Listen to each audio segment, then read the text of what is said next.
Amém, igreja? Que a maravilhosa graça e paz do Senhor permaneçam sempre sobre a vida de vocês, amém? E vai permanecer, não porque eu estou falando, porque é promessa do Senhor, amém? Pode assentar. Glórias ao nome de Jesus. Aleluia. Esse é o terceiro culto do dia e nós rendemos graças ao Senhor pela fidelidade do Senhor. Rendemos graças mesmo, porque Deus é tremendo. A gente não tem como dizer, como falar da bondade de Deus. Abra sua Bíblia no livro de Atos, capítulo 17. Glórias ao nome de Jesus. Pronto. Minha arrumação aqui é séria.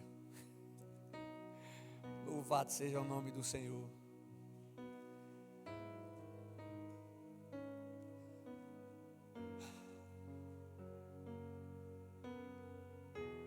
Nós servimos ao único Deus que existe. O Deus que é trino e uno. O Deus que criou todas as coisas. Irmãos, todas as coisas visíveis, todas as coisas invisíveis foram criadas por Deus. O universo foi criado por Deus. E o maior propósito do universo é glorificar ao nome do Senhor Jesus. Esse Deus tremendo, esse Deus que é fiel, esse Deus que não desampara, o Deus que conhece o nosso coração, a nossa mente, o Deus sabe quando a gente está sendo sincero ou não, o Deus que perdoa, o Deus que está sempre pronto a conceder perdão, a dar oportunidade para que possamos viver em sua presença. Livro de Atos, capítulo 17, a partir do versículo 1.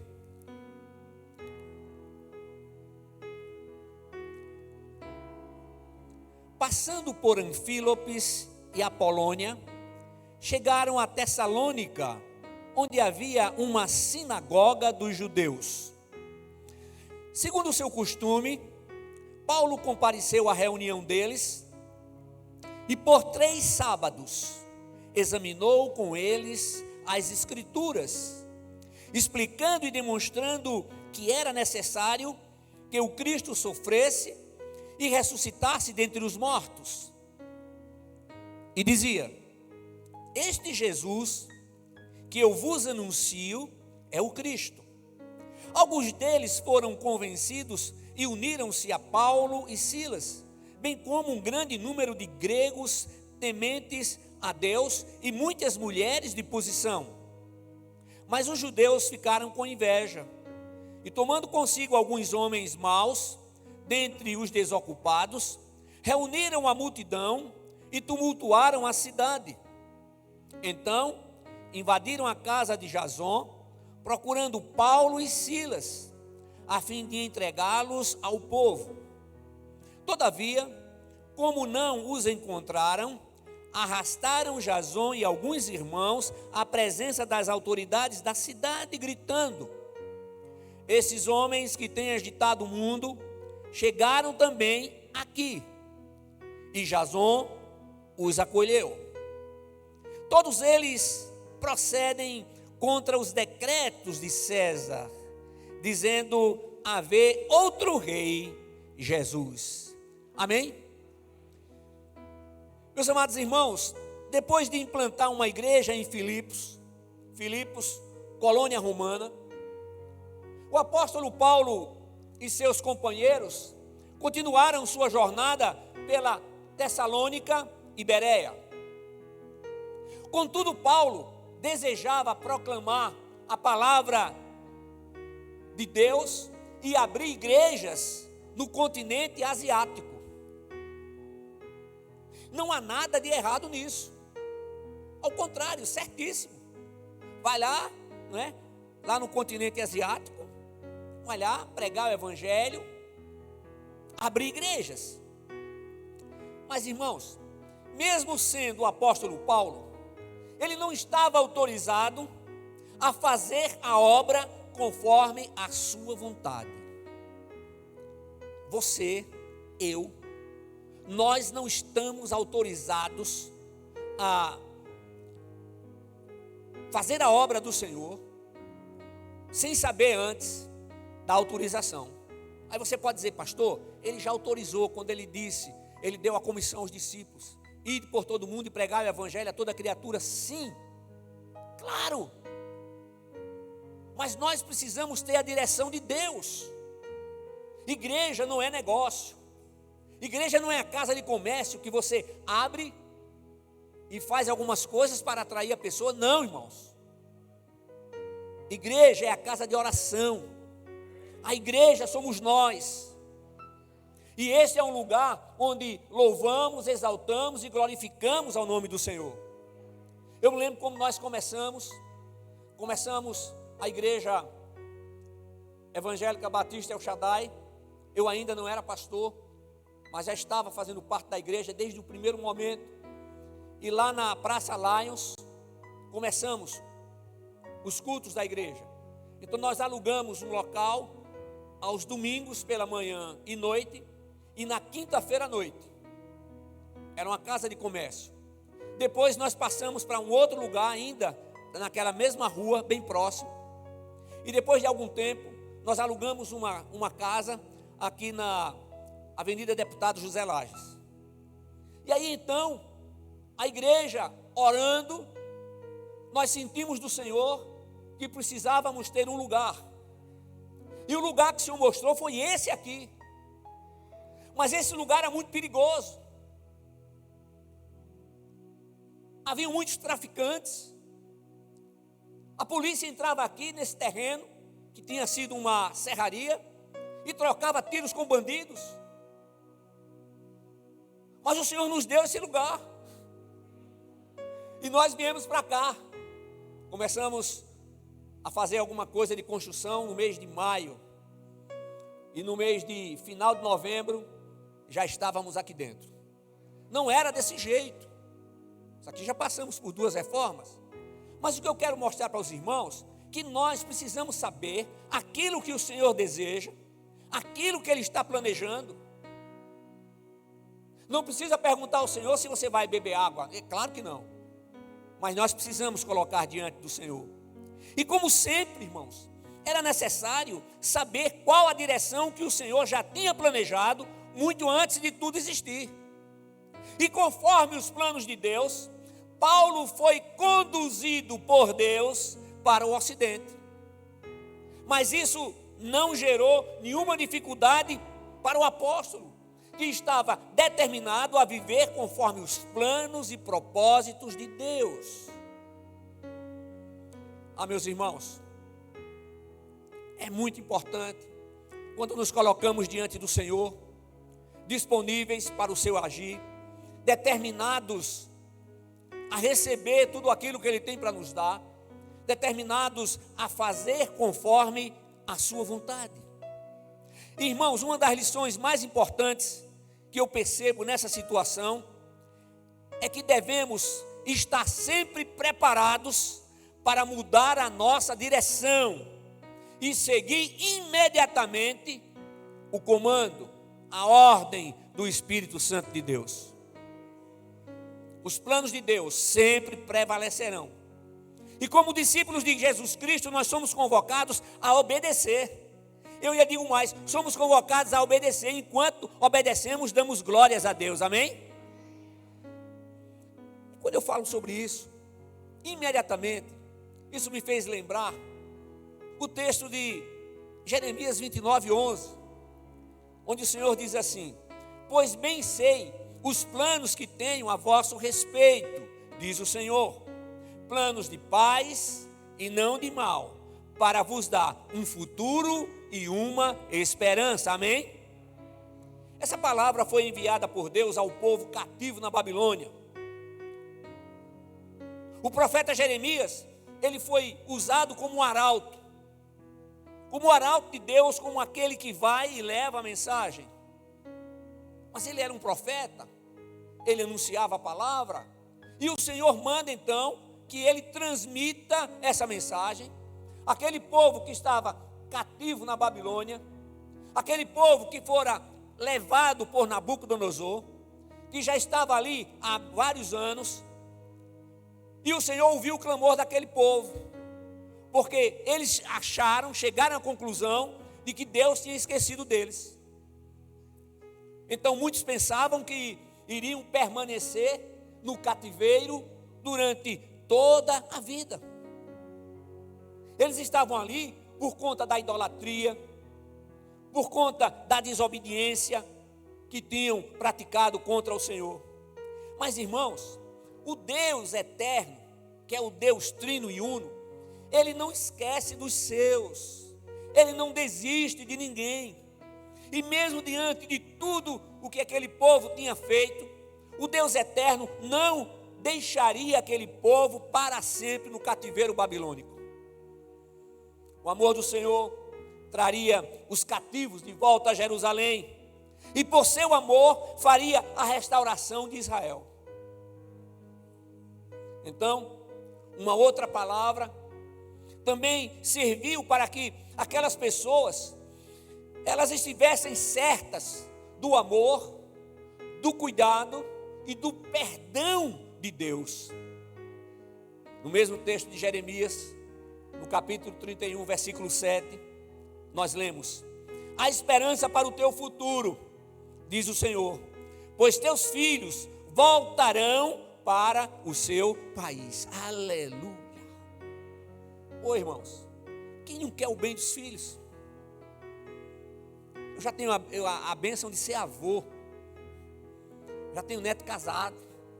Pastor Bisneto, não vai demorar ainda, em nome de Jesus. Já tem outro neto que está se preparando para casar. A gente quer o melhor, a gente quer dar o melhor, e a gente se esforça para que os filhos tenham uma situação melhor daquela que nós tivemos. Irmãos, o Senhor é o Pai eterno, Ele tem o melhor para a nossa vida, Ele planejou cada vida, Ele conhece cada um de nós, Ele conhece as estrelas pelo nome, Ele as chama pelo nome. Aleluia. A obra do Deus Criador jamais será destruída ou anulada. A obra do Deus Criador jamais será destruída ou anulada. Agora, igreja, outra coisa que destacamos: a perseguição humana não pode destruir a obra de Deus. Há algum tempo nós tínhamos os países da cortina de ferro. Hoje nós temos ainda muitos países onde o comunismo prevalece. E a doutrina do comunismo é negar a existência de Deus. Eles fizeram coisas terríveis. Na Rússia, chegava a hora do almoço, as crianças, eles mandavam que elas clamassem a Deus, que elas clamassem a Deus. E elas clamavam a Deus, e não aparecia nada.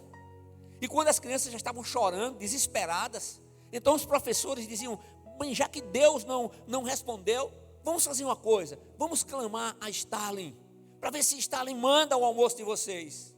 E quando eles clamavam por Stalin, imediatamente os portões eram abertos e vinham a comida, e aquelas crianças foram preparadas, foram doutrinadas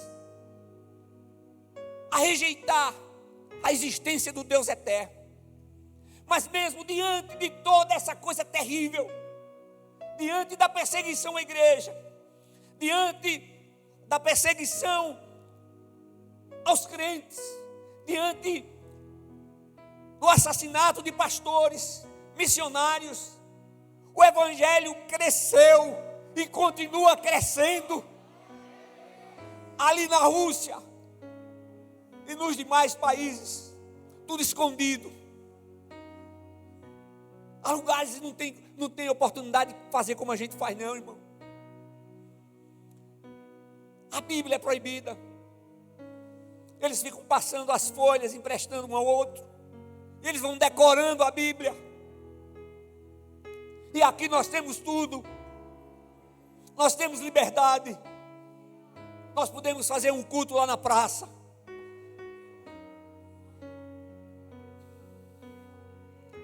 Aleluia. Mas diante de todas as perseguições, a igreja de Cristo tem prevalecido. E assim será sempre. É uma promessa do Senhor. O Senhor Jesus determinou, o Senhor Jesus declarou que as portas do inferno não iriam prevalecer contra a sua igreja. Então, meus amados irmãos, vigiar e orar tem uma amplitude maior do que imaginamos. E vigiar e orar é uma convocação para todos os crentes. Os dias são maus, os dias são difíceis, porém o Deus eterno continua o mesmo, com o mesmo poder, com a mesma determinação em fazer valer a sua palavra e em cumprir as suas promessas. Aleluia. Igreja, quando Deus se manifesta, nós somos fortalecidos. Quando Deus se manifesta, a igreja se fortalece rapidamente. Observem no texto que Paulo pregou apenas 3 sábados na sinagoga de Tessalônica. E 3 sábados, foram 3 dias. Aqueles 3 dias foram suficientes para produzir uma revolução naquela cidade. Há poder na palavra de Deus. Há poder no nome de Jesus.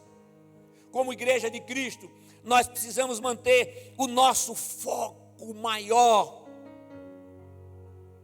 que é proclamar missões, levar o evangelho de Jesus Cristo a todos os lugares, a tempo e fora de tempo. As vidas continuarão sendo alcançadas, justificadas, libertas, salvas. Aleluia. As pessoas virão do jeito que estão. Olha, Deus recebe do jeito que a pessoa está. Aí eu vou, primeiro pastor, eu vou me arrumar, vou ajeitar tudo, depois eu venho. Não faça isso. Venha do jeito que você está. O Senhor recebe do jeito que a pessoa está. Mas diante do Senhor, a gente não fica como estava. Diante da presença do Espírito de Deus, nós somos movidos. Nós começamos a entender o poder da palavra. Nós começamos a perceber o amor de Deus. Nós começamos a comprovar desse amor tremendo, do amor genuíno, do sacrifício que Ele fez, entregando o seu único filho, o seu filho unigênito, para levar sobre si as nossas dores, os nossos pecados e as nossas iniquidades. Não dá para continuar do mesmo jeito. E o Senhor que entregou o seu filho unigênito, Ele derrama sobre aqueles que estão em Cristo da verdadeira justiça e santidade provenientes do próprio Deus. Então, irmãos, não estamos sozinhos, não estamos desamparados. Nós temos um protetor, nós temos um salvador, nós temos um provedor, nós temos aquele que é o socorro bem presente nos momentos mais difíceis da nossa vida. O Senhor assentado hoje, Jesus assentado à direita de Deus o Pai, como Deus o Filho, Ele intercede por nós. O Espírito Santo intercede por nós diante do Senhor com gemidos inexprimíveis. O Senhor jamais desampara os seus. O Senhor jamais esquece dos seus. Ah, meus irmãos, as pessoas virão do jeito que estão, mas o Senhor as transformará. Quem vem para Cristo não consegue permanecer da mesma maneira. Sabe por quê? Porque percebe que os valores de antes não são mais os valores de hoje. O homem de Deus, ele entende que o casamento, o primeiro casamento, foi celebrado pelo próprio Deus. E ali no Jardim do Éden, Deus instituiu a família. A família, eu aprendi na escola, na igreja, fui ensinado que a família é a célula máter da sociedade. Se a família não estiver bem, a sociedade não vai estar bem. Se a família não estiver bem, a igreja não estará bem. Mas o Senhor está presente para mudar a história. Ele quer mudar a sua história. Ele quer mudar a sua vida de uma maneira tal que você possa continuar e começar a caminhar em Cristo Jesus, que é o caminho, a verdade e a vida. Agora no texto, nosso texto básico, nós observamos o quê? Que os infiéis invadiram a casa e arrastaram o dono da casa até a polícia da cidade. Uma acusação contra Paulo e Silas resultou em prisão. E mais uma vez ratifico que o fato de estar submetendo-se ao Senhor, seguindo em obediência aos seus princípios, não significa que não enfrentaremos e não passaremos por lutas. Não, irmãos, as lutas existirão, fazem parte desta vida. Mas uma coisa é enfrentar as lutas sem o Senhor, e outra coisa totalmente diferente é enfrentar as lutas com o Senhor. Aleluia. O inimigo da nossa vida, ele veio com o propósito de roubar, matar e destruir. Mas Jesus veio para nos dar vida e vida em abundância.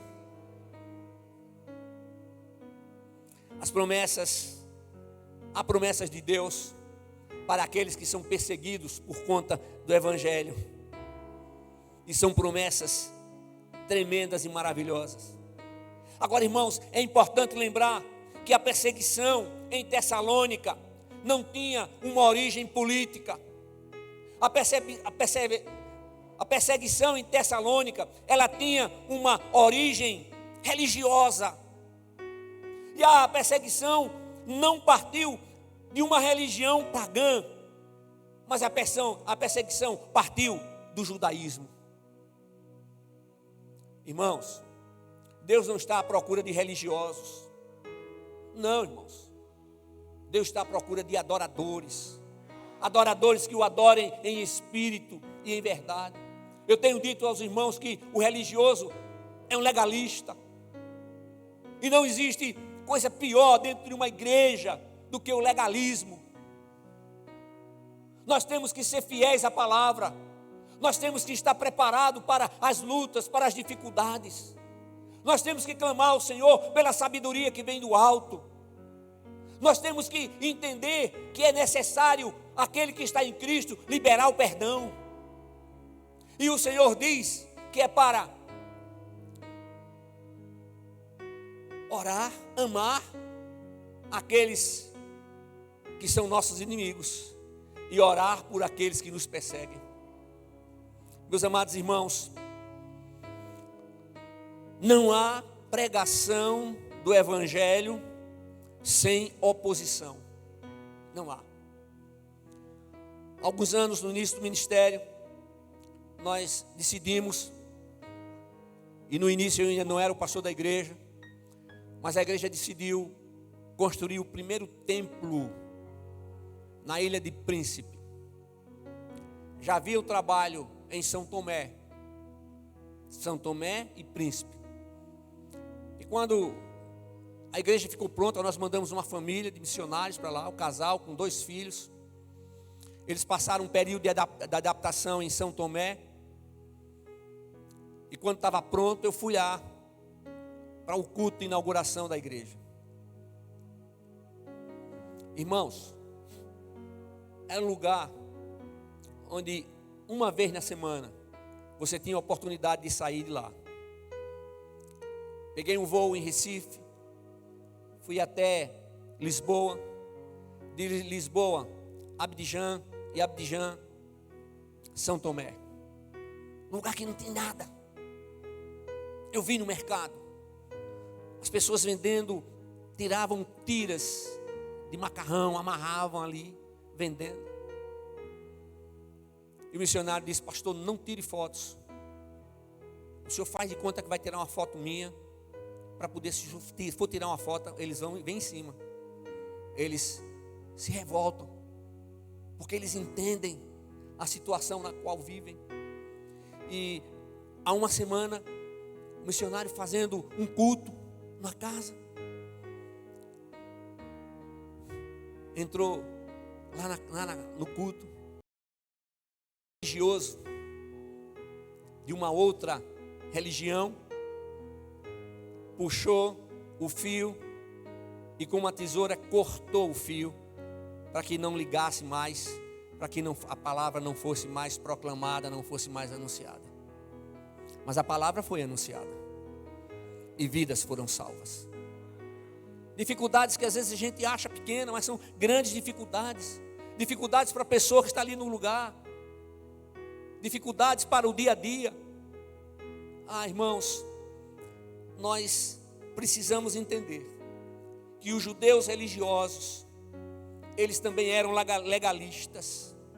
E para os legalistas, as regras e regulamentos estavam acima de qualquer coisa. No caso, o cristianismo era visto como uma oposição para a destruição do judaísmo. Igreja amada do Senhor, nós estamos no 3º milênio, mundo globalizado, a gente se comunica com o mundo inteiro, basta o clique aqui no celular. Mas eu vou dizer uma coisa para você: a obediência continua sendo válida, a obediência continua sendo exigida do Deus eterno aos seus filhos. Agora, a obediência nunca sai de graça. A obediência nunca é gratuita. E aí eu faço a pergunta e você responde na sua mente, no seu coração: você está pronto para aceitar novos desafios? Desafios que o Senhor vai propor a você, vai solicitar a você. Por exemplo, pastor, orar por aqueles familiares que ainda não tiveram experiência com o Senhor, dar um bom testemunho para eles. A obediência nunca sai de graça. Atos 17:10. E de noite, os irmãos logo enviaram Paulo e Silas para Bereia. Quando lá chegaram, foram à sinagoga dos judeus. Eles não estavam nem aí. Foram de novo. Paulo e Silas deixaram tudo em Tessalônica e partiram para Bereia. Bereia seria um novo desafio. E agora a peleja. Qual era a peleja agora, pastor? Era o discipulado. Levar a palavra aos bereanos para que eles continuassem crescendo. E de novo, o resultado: conversões, não poucos homens e muitas mulheres, e a alta sociedade sendo alcançada pelo evangelho de nosso Senhor e Salvador Jesus Cristo. Mas quando os judeus de Tessalônica souberam da presença de Paulo e Silas em Bereia, então eles foram para lá incitar e acirrar as multidões contra os 2 discípulos de Cristo. Quanta coisa o apóstolo Paulo enfrentou, quantas dificuldades, quantas lutas.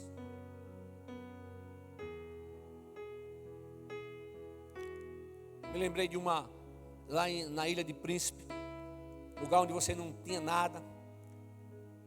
Conheci uma senhora que ela caminhava cerca de 4 horas, caminhando a pé para vir para o culto.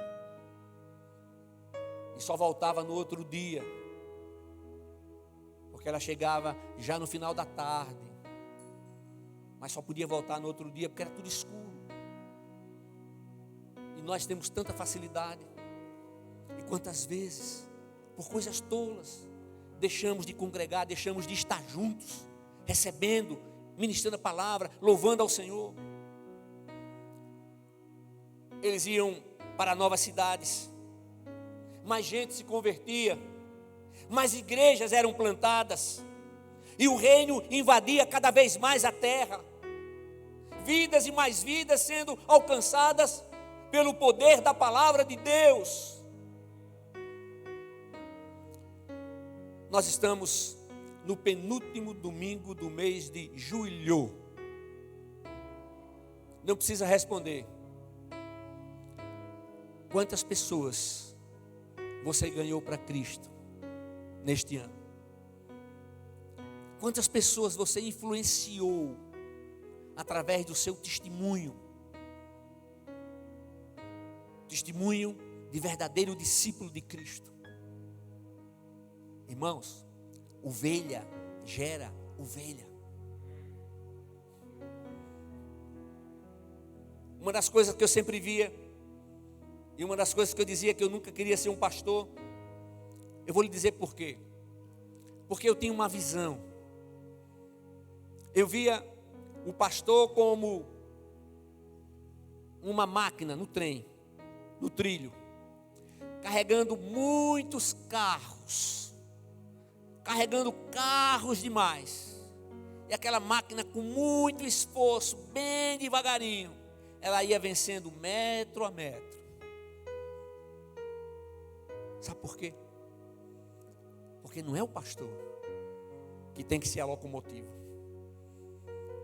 Nós temos que ter a direção do Senhor, aquele que nos fortalece. E nós, igreja, nós temos a responsabilidade, como discípulos de Cristo, de proclamar essa palavra. Nós estamos vivendo no Brasil um momento único. E o de mais importante que a igreja tem que fazer é orar, apresentar diante do Senhor. Depois da oração, aí então virá a ação, ou virão as ações, todas elas legais, porque o Senhor Ele não compactua com nada que esteja fora da lei. Meus irmãos, eu preciso encerrar. Eu quero dizer para você que não deixe que as perseguições, a indiferença religiosa, as dificuldades, sejam elas políticas ou não, elas tirem o seu ânimo de, como discípulo de Cristo, proclamar a palavra, ao menos através do seu testemunho, através do seu comportamento. Mas que quanto maiores forem essas coisas contrárias, que sejam como combustível para a sua jornada. Combustível. Aproveite com sabedoria cada oportunidade para testemunhar de Cristo. O Evangelho de Jesus Cristo não é uma doutrina de facilidades, mas princípios gerados no coração e na mente de Deus para todos aqueles que nele creem.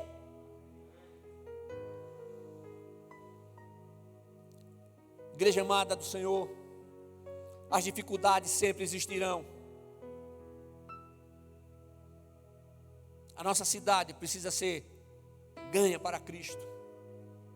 Existem muitas igrejas, mas precisamos de mais, e mais, e mais, e cada vez mais,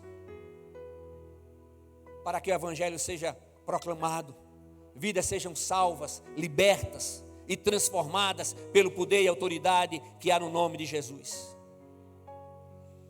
Sem dúvida, ocorrerão mudanças de táticas, entretanto, jamais deixaremos de anunciar fielmente a verdade contida nas Sagradas Escrituras.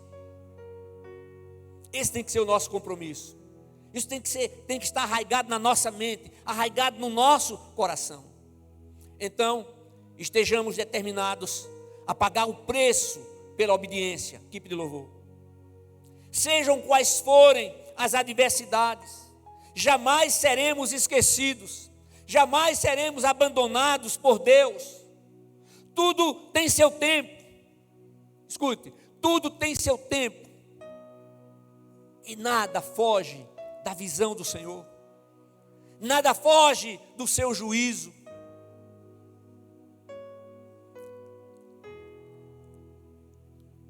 Deixa eu fazer mais uma pergunta. Pergunta que de vez em quando eu faço. A pergunta é: como está a sua vida? A Bíblia diz que cada um prestará contas de si mesmo a Deus. Eu não vou prestar contas por meus filhos. Não. Cada um prestará contas de si mesmo a Deus. Como é que está a sua vida? Você acha que tudo isso são apenas palavras? O sacrifício de Jesus foi, e será sempre mais do que suficiente. E a palavra nos diz que é preciso que o homem abra o seu coração. Quando eu falo homem, eu estou falando ser humano. Abra o seu coração e receba Jesus Cristo como Senhor e único Salvador. Você está aqui e em momento algum você ouviu falar sobre religião, mas você ouviu falar o tempo inteiro sobre o Deus eterno e seu Filho unigênito, que é Jesus Cristo, o nosso Senhor e o nosso Salvador. Irmãos, vale a pena pagar o preço pela obediência. Mês de julho, deixa eu voltar lá, penúltimo domingo do mês.